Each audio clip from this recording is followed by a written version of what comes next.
En síntesis, sucede que el 9 de abril, él dice, bueno, no es casualidad que esto suceda, porque el maestro Samael ya había hecho el intento otras veces de sacar el matrimonio perfecto. O sea, él ya había intentado varias veces en un editorial que le publicaran eso. En unas, a un principio le rechazaron el texto del libro por muy revolucionario.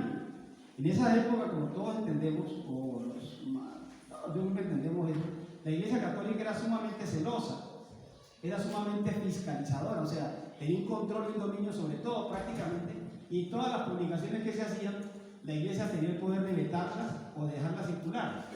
Entonces las editoriales, para no echarse encima al clero, a la Iglesia, ¿ellos qué hacían?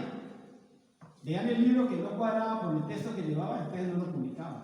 Y así en varias partes no le quisieron publicar el libro del maestro, El matrimonio perfecto, hasta que encontró unos editorialistas que no la iban bien con la Iglesia, no se llevaban bien con el clero, con los curas, eran medio ateos, gracias a Dios. Y entonces eso sí, bueno, les pareció bien publicar el libro. A la final, los amigos de mi enemigo son mi enemigo. Y entonces lo publicaron el libro.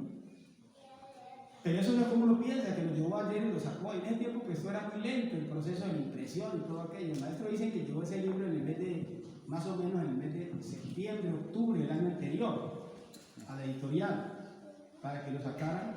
Y a tantas vueltas de idas y vueltas salió en el mes de abril. Y esto es una cuestión más o menos normal. Vea, por ejemplo, para que tengamos una idea, cuando el maestro Blas hizo publicar, imprimir las lecturas que tenemos nosotros ahora, Franco de Andrea, que ya es difunto, el dueño de la editorial Moria, ese señor tuvo que, imagínate, la imprenta se le trabó cuántas veces, cuántas piezas se perdieron del libro, lecturas que ya estaban bien avanzadas y se fregaron, tuvo que perderlas. ¿Sabe qué hizo Franco de Andrea? Y lo digo porque lo vimos en un curso. Le tuvo que decir al maestro Lani que fuera a hacer un trabajo de teoría a la imprenta para poder que eso saliera, y así fue.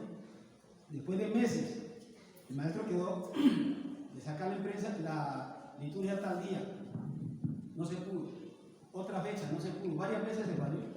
Y ya Franco Andrea, cansado de eso, le dijo, no maestro, vaya a teoría eso allá porque eso, el diablo le mete y no nos ha salido una. Y el maestro fue y hizo el trabajo al taller, a la imprenta.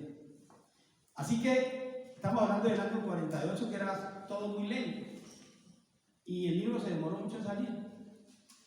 Cuando el maestro fue a reclamar el libro, se lo llevó, y en ese día mismo mataron a Jorge Eliezer Gaitán. Jorge Eliezer Gaitán era un caudillo que algunos hoy en día ya no saben que es un caudillo porque no hay ya. ¿Sí?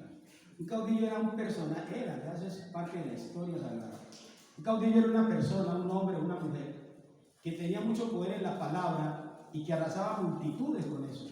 En ese tiempo no había internet, no había redes sociales, o sea, no es que nos juntamos en tal parte, ¿no? Sino que era boca a boca, vamos a ir a tal parte. Entonces, imagínense el proceso para eso.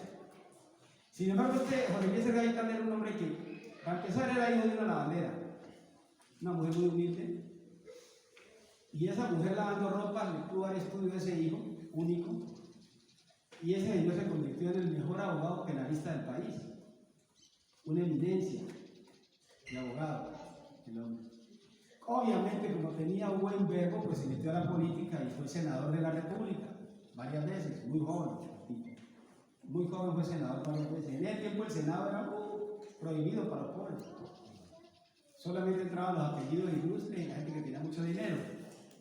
Y este Gaitán, como era un tipo bien inteligente, muy entendido, empezó a hacer campaña política y la gente lo siguió, se identificó con el sentir de la gente. Para que tengan una idea más clara, en el tiempo eran dos partidos nomás en Colombia, ¿no? Uno que eran los conservadores y otro los liberales.